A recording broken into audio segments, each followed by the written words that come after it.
जैसे कि दोस्तों ने कहा,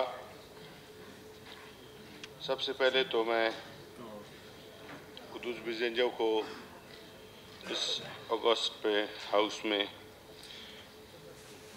वज़ीर आला मुंतखब होने पर दिल की गहराइयों से मुबारकबाद पेश करता हूँ अपनी तरफ से और अपनी पार्टी की तरफ से, और यही उम्मीद रखता हूँ कि जो इनके पेशरों ने यहाँ बलूचिस्तान के साथ या बलूचिस्तान के जो आवाम के साथ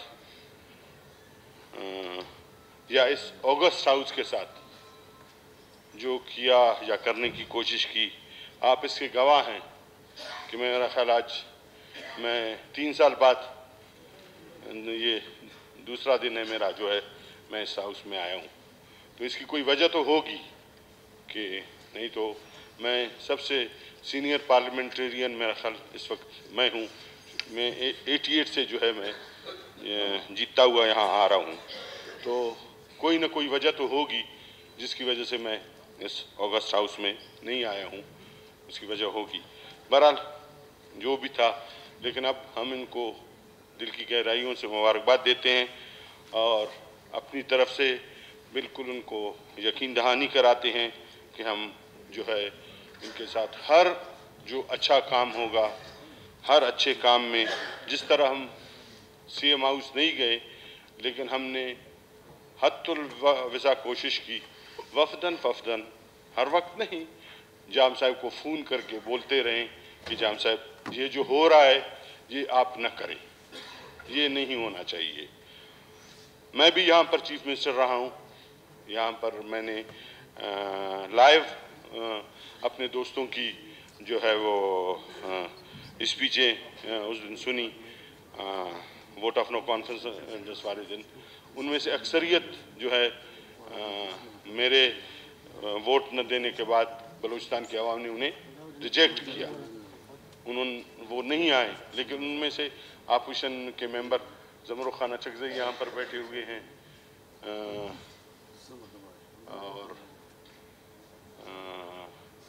आप भी होंगे उसमें, आप भी शामिल है उसमें, तो गवाह हैं। जब मैंने ये सीट संभाला था तो आप पूछ सकते हैं, पीठ पीछे मैं बात नहीं कर रहा हूँ, पूछ सकते हैं आप ज़मरुख खान के ऊपर कि मेरे ऊपर कितना प्रेशर था मेरे इत्यादियों का। लेकिन हत्तुल विसा मैंने कोशिश की कि अपने सारे साथियों को साथ लेकर मैं चलूं। तो अगर जाम साहब सबको साथ लेके चलते, मैं ये मुख्तसरन यही कहना चाहता हूं कि आज वो मौजूद नहीं है यहाँ पर, अच्छा नहीं लगता है, लेकिन कुछ बोलना पड़ता है। जिस तरह मैंने कहा कि 3 साल बाद मैं आज आया हूँ तो कुछ ना कुछ तो बोलूँ। तो अब हम यही तवक्को रखते हैं जनाब कुद्दूस बिजेंजो साहब से कि जो उसने यहाँ पर जाम साहब ने जो जिस तरह का रवैया रखा हुआ था अपोजिशन के साथ, अपोजिशन को तो छोड़ दें आप, जो अपने लोगों के साथ उन्होंने जो कुछ करने की कोशिश की या अपने लोगों के साथ जो उन्होंने जो कुछ किया, वो मैंने अर्ज किया आपसे कि यहाँ पर 88 में हम यहाँ पर इसी बेंचेस पे अपोजिशन में बैठते थे और वहाँ पर नवाब बुगटी बैठा करते थे ट्रेजरी बेंचेस पर, और हम जब वो यहाँ से निकलते थे कभी मुझे देखते थे या कभी किसी को देखते थे, रमज़ान का महीना होता था या कोई होता था तो मुझे हाथ से पकड़ के गाड़ी में बिठाते थे और अपने घर ले जाते थे। मैं इसकी गवाही देता हूँ, आज वो हम में मौजूद नहीं है, लेकिन वहाँ पर हम बैठते थे, रोज़ा खोलते थे। रोज़ा का टाइम नहीं होता था, खाने का टाइम होता था, वो जल्दी खाना खाते थे, 7 बजे 7:30 बजे हम बैठते थे, 7 बजे 7:30 बजे खाना खाते थे, फिर रात के 2 बजे तक हम गप लगाते थे, दुनियादारी की बातें करते थे। तो ये हमारी सूबा जो है बलूचिस्तान, जनाब स्पीकर, ये रिवायतों का सूबा है। यहाँ पर हम कबाइल जो है, हम एक बलूचिस्तान के कबाइल जो है यहाँ पर एक गुलदस्ता है, और हमें हमारे कबाइल मुंतखब करके यहाँ पर बेचते हैं। वो इसलिए यहाँ नहीं बेचते हैं कि हम एक दूसरे को गालियाँ दें या हम एक दूसरे को फंड के ऊपर जो है वो पीएचडी के ऊपर एक दूसरे के ऊपर गाड़ियाँ चढ़ा दें, बख्तरबंद चढ़ा दें या ये कर दें। हम रिवायतों के आमीन हैं। हमारा सूबा, हम जहाँ जाते हैं हम कहते हैं हम बलोच है। अंग्रेज ने लिखा है कि रिस्पेक्ट दी बलोच। अंग्रेज ऐसे पागल नहीं है। बाकी कौमों के बारे में मैं नहीं कहूँगा, सिर्फ बलोच के बारे में मैं ये कहूँगा कि उसने कहा है कि रिस्पेक्ट दी बलोच। और आप बलोच को अगर रिस्पेक्ट देंगे, आप कहेंगे उसका गर्दन आपको चाहिए, वो अपना गर्दन आपको देगा। अगर आप कहेंगे कि नहीं ज़बरदस्ती, मैं उससे ज़बरदस्ती में ये चीज़ लेने की कोशिश करूँगा, ज़बरदस्ती में ये चीज़ छीनने की कोशिश करूँगा, वो रेजिस्ट करेगा, अपना गर्दन देगा। उसकी गवाह हम हैं, हमारी नस्लें हैं। आज से नहीं, सदियों से हम अपनी गर्दनें जो है अपनी इज्जत के लिए कटवाते आए हैं। जनाब स्पीकर, तो मैं यही कहूँगा कि जो पहले होता रहा है अब यहाँ पर नहीं होगा। और हम कुद्दूस साहिब को वोट ऑफ कॉन्फिडेंस का वोट हमने उसको दिया है। हमारी पार्टी का फैसला था। हमने इसलिए ये नहीं दिया है कुद्दूस साहिब को कि कुद्दूस साहिब दोबारा बैठ के वही हरकतें करते रहें। मैं सामने सामने बताना चाहता हूँ कुद्दूस साहिब को कि जाम साहब तो 3 महीने निकाल ली, 3 साल जाम साहब ने निकाल लिए। कुद्दूस साहिब अगर आपने ये वाली हरकतें की तो 6 महीने याद रखना, फिर आप 6 महीने फिर आने वाले हैं। फिर 6 महीने बाद फिर दोबारा हम इकट्ठे होंगे, फिर आप फिर कहीं और होंगे। तो यहाँ पर आज अजहर खान साहब ने दुक्की में बाचा खान, ये भी मैं कहूँगा कि जो जाम साहब के नज़दीक लोग थे, मैंने यहाँ मिसाल दी, अगर मैं गलत कह रहा हूँ तो ज़मरो खान उठ के कहे मुझे, ज़मरो खान उठ के कहे मुझे कि भाई आप गलत कह रहे हैं। मैं जिस तरीके से करता, ज़ेरो को नहीं पता होता, किसी को नहीं पता था। ज़यारतवाल मेरा पार्लिमानी लीडर था, डॉक्टर मालिक पार्लिमानी लीडर था, लेकिन मैं जिस तरीके से करता, इसको पता होता या नहीं होता, लेकिन सबको एक साथ अपने साथ करके मैं चलाता रहता। अगर जाम साहब ये चीज़ें करता, मेरा ख्याल आज ये नौबत ना आती। और कुद्दूस साहब से दोबारा ये मैं यही कहूँगा, कुद्दूस साहब आपको दोबारा मैं बता रहा हूँ कि अगर आपने वही जाम साली वाली हरकतें की, फिर 6 महीने के लिए तैयार रहें आप। हाँ, और कोशिश, लोग यही कोशिश करेंगे कि आपसे वो चीज़ें करवाएं। तो दुक्की में अजहर खान साहब ने कहा कि बाचा खान साहब के मुजस्समे को जिस तरह जिन्होंने जलाया है, उसकी हम भरपूर मजम्मत करते हैं। और बाचा खान वो शख्सियत है कि जिसकी हम सब इज़्ज़त करते हैं, एहतराम करते हैं। बलोच हो, पश्तून हो, चाहे जो बाकी कौमें हों, उन्होंने हमेशा, उनकी ख़ानदान ने, उन्होंने जो है वो अमन का पैगाम दिया है। और मैं लीडर ऑफ द हाउस अगर मुतवज्जा हो तो बेहतर होगा, लीडर ऑफ द हाउस अगर आप मुतवज्जा हो, मेरी बातों को आप सुन ले तो बेहतर होगा। इस पे अगर आप, बेहतर होगा कि एक कमीशन बिठाएं, पार्लिमानी कमीशन बिठाएं इस पे।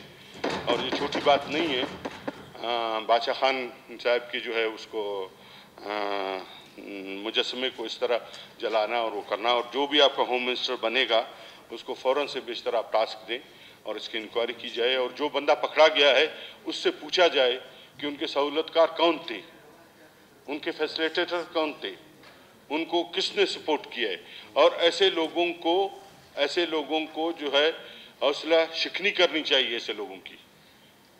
ऐसे लोगों की हौसला शिकनी करनी चाहिए, हौसला अफजाई नहीं करनी चाहिए। तो बातें बहुत सारी हैं करने के लिए जनाब स्पीकर, लेकिन अब क्या कहें, बस जो वो हम सिंधी में कहते हैं, जहाँ बहुत से सारे लोगों को सिंधी आता है, कहते हैं कि वही गालन कोई के घोड़ा न पूछे। कहते हैं जाने वाली बातों को जो है घोड़े भी नहीं पहुँचते हैं। तो कुछ मैंने अभी पॉइंट्स बनाए हैं, हमने कुछ पॉइंट्स बनाए हैं, मैंने अपने उसको अपोजिशन लीडर को दिखाया है। हो सकता है मैं आपको ये सबमिट करूंगा और आपको मैं बताना चाहता हूँ, मैं कोशिश करूंगा अपोजिशन को सारी ये कापियाँ, उसकी एक एक कापी दूं। अगर इन पे आपने अमल किया तो आपको वो 6 महीने वाली जो बात मैंने की, शायद उसकी नौबत नहीं आनी पड़ेगी, ज़रूरत नहीं पड़ेगी, और आप अपनी जो 18 महीने बचते हैं आपके, या 20 महीने जो भी जितने भी बचते हैं आपको, शायद आप वो मुद्दत पूरा कर सकें। इस पर मैं टिक लगाए हुए तमाम फंड्स जो गैर मुंतखब लोगों को दिए गए हैं, इनका मुकम्मल इंक्वायरी CMIT से कराई जाए।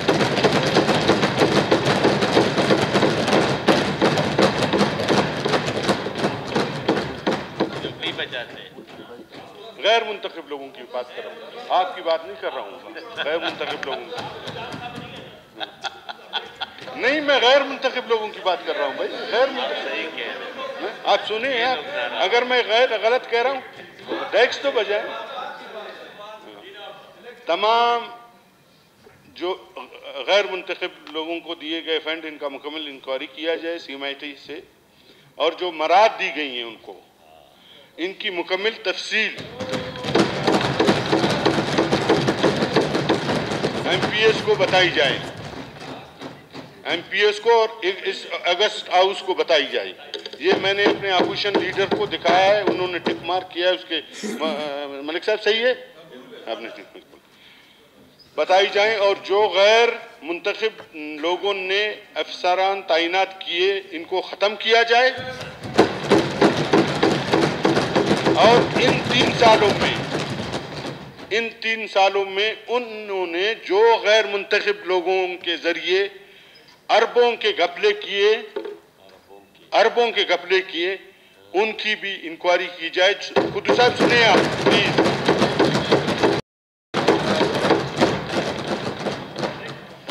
उनकी भी इंक्वायरी कराई जाए, और जो लोग इसमें मुलविस पाए गए उनसे कार्रवाई की जाए। CMIT के जरिए कार्रवाई की जाए या नैब के जरिए कार्रवाई की जाए, और उनसे ये माल गनीमत जो बलूचिस्तान का उन्होंने माल गनीमत समझ के लूटा है बलूचिस्तान को, हाँ वो दे, मैं आपको दूंगा, सबको कापी दूंगा, आप दें उसको। जो माल गनीमत उन्होंने बलूचिस्तान को समझ के लूटा है, वो ये पैसे मेरे नहीं हैं, सना बलोच के नहीं हैं, असगर चकजई के नहीं हैं, दूसरे किसी एहसान शाह साहब के नहीं हैं, नवाज़ाद गवाराम के नहीं हैं। ये अवाम के पैसे हैं, अवाम के टैक्सों के पैसे हैं, ये मुंतखब नुमाइंदों के पैसे हैं। उनको भेजा गया है कि उनको दिया जाए, वो अपने हलकों में जाके खर्च करें। ये पहली दफ़ा है जनाब स्पीकर, ये पहली दफ़ा है। मैंने आपको कहा कि मलिक साहब और हम, मलिक साहब शायद आप 90 में आए थे मेरा ख्याल, आपसे भी पहले मैं आया हूँ, 88 में मैं आया हूँ। मैं नवाब अकबर बुगटी का ऑप्शन में मैं रहा हूँ, लेकिन उसमें लोग कहते हैं कि नवाब बुगटी बड़ा जालिम आदमी था, सनाउल्लाह बड़ा जालिम आदमी है। सनाउल्लाह का जालिमी का जवाब ज़मर खान देगा, ज़मर खान मेरे जालिमी का जवाब देगा। इस तरह की गवर्नमेंट जनाब स्पीकर हमने कभी अपनी तारीख में नहीं देखी।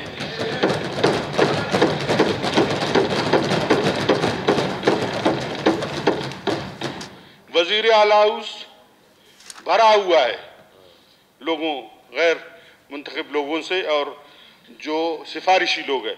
वज़ीर आला हाउस से पुराने तमाम मुलाजिमीन को SNJD में रिपोर्ट कराई जाए।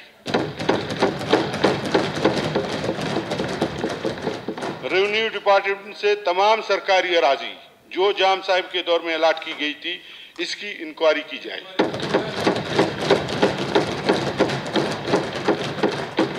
मादनियात का तमाम रिकॉर्ड जो अलाट की गई है, किन अशखास को अलाट की गई है, किन कंपनियों और किन लोगों को अलाट की गई है, इन तमाम की तफसीलात जारी की जाए।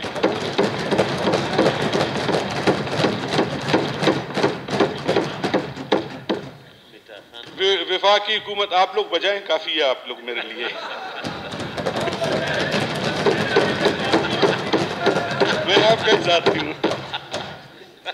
वफाकी हुकूमत की तमाम स्कीमात की जांच पड़ताल की जाए और जिन जिलों में ये काम हो रहा है वहाँ मुंतखब मेंबरान के ज़ेर असर उनको किया जाए।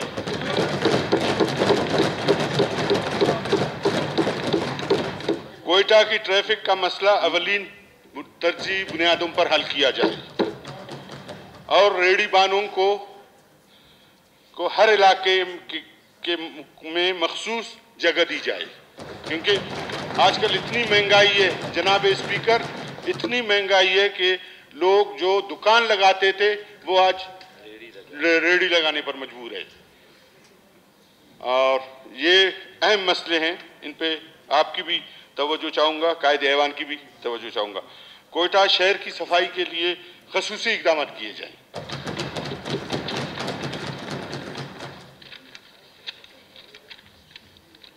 सूबे और सूबे के ज़मींदारों के लिए बिजली की लोड शेडिंग के लिए वफाकी हुकूमत और कैस्को से बात की जाए।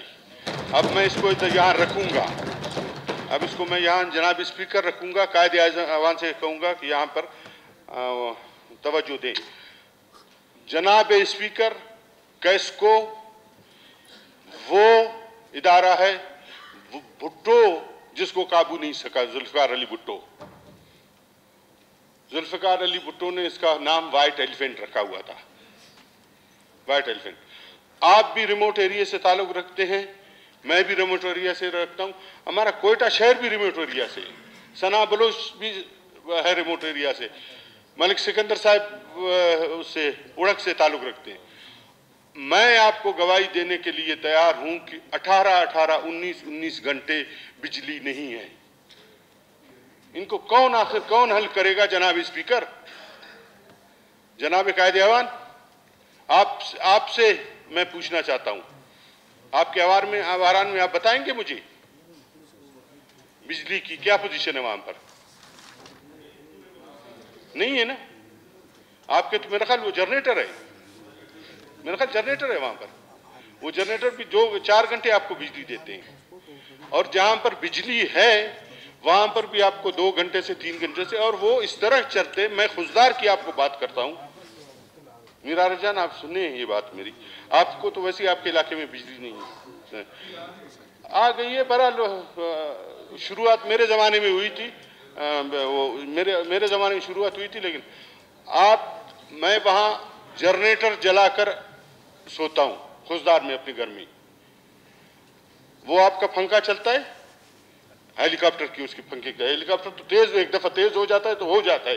ये मीर यूनुस बैठा हुआ है, मीर अकबर बैठा हुआ है, मीर जावेद बैठा हुआ है, चलेगा फिर एकदम से प्रेशर आएगा। आजान है ज़ेरी साहब, 2 मिनट के लिए जी, आजान शुरू है, 2 मिनट।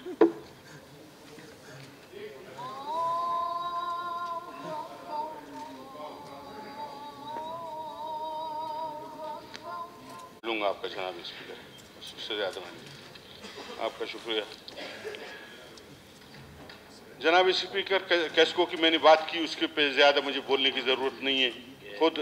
खुद चीफ मिनिस्टर वहाँ रिमोट एरिया से ताल्लुक़ रखते हैं, बाकी अक्सरियत हम सब जो है रिमोट एरिया से ताल्लुक़ रखते हैं। खुजदार का मैंने हाल आपको बताया कि मेन RCC रोड पे खुजदार में रहते हैं, वहाँ पर भी 18 घंटे बिजली नहीं है, और वो भी है इतनी फ्लक्चुएशन है उसमें कि उसमें जो है वो पंखा चलना भी दूर, पंखा भी उसमें नहीं चल सकता है। गरीब तुलबा के लिए जनाब स्पीकर, मैं अपने नए कायदे ऐवान से रिक्वेस्ट करूंगा कि जो गरीब तुलबा है उनके लिए वज़ाइफ का इजरा किया जाए।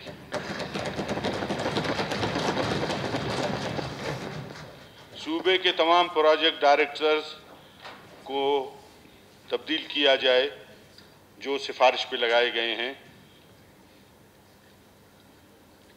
और अरसर नौ नए PDs तैनात की जाए और खालिस मेरिट पर। जी। और हमने अपने दौर में, जब हमारी मखलूत हुकूमत थी, मेरी और डॉक्टर मालिक की और पख्तूनख्वा मैप की, तो कुछ मेडिकल कॉलेज यहाँ हमने बनाए थे, कुछ वहाँ बनाए थे। और आपसे एक रिक्वेस्ट करूँगा, जालावान मेडिकल कॉलेज और एक यूनिवर्सिटी मैंने दी थी, शहीद सिकंदर यूनिवर्सिटी, उसका एक्ट हम बनाकर अब लेके आए यहाँ पर। तो काइंडली मैं ये रिक्वेस्ट करूँगा तमाम अपने उससे कि ये बलूचिस्तान का एहसास है, मेरा कोई उसमें वो नहीं है, मेरे बच्चे उसमें वो नहीं होंगे, ये तमाम बलूचिस्तान के लोग बच्चे जो है वहाँ आके पढ़ेंगे और वो करेंगे। तो ये हमारे दो एसेट्स है, खुजदार की मैं बात कर रहा हूँ, बाकी तुर्बत में भी हैं, अगर उनके भी एक्ट के मसाइल हैं, सनाब साहब से हम बैठ के बात करेंगे। अगर इस तरफ पश्तून बेल्ट में भी अगर कोई मसले मसाइल हैं तो उस पर भी आप बैठ के बात करें, उसको भी यहाँ पर टेबल करें और उनके जो है वो हाँ कार्यबंदी करें। खबर है जी, हम जी न्यूज़ साल जी हो जी हो। तो जाम साहब ने वो बंद कर दिया था, उसका शहीद सिकंदर यूनिवर्सिटी का एक्ट उन्होंने पास नहीं होने दिया। तो कायदे ऐवान से यही मैं रिक्वेस्ट करूंगा कि वो हम सब उनके साथ ताउन करेंगे। ये जो अहम इश्यूज़ है इन पे जो है इनको जो है हाउस में लेके आएँ और इन पे कानून साजी की जाए। सब चीज़ जनाब स्पीकर PSDP नहीं होती है, असल चीज़ जहाँ पे जो है वो कानून साजी होती है। आपका यूनिवर्सिटीज़, आपके मेडिकल यूनिवर्सिटीज़, आपके जो है जो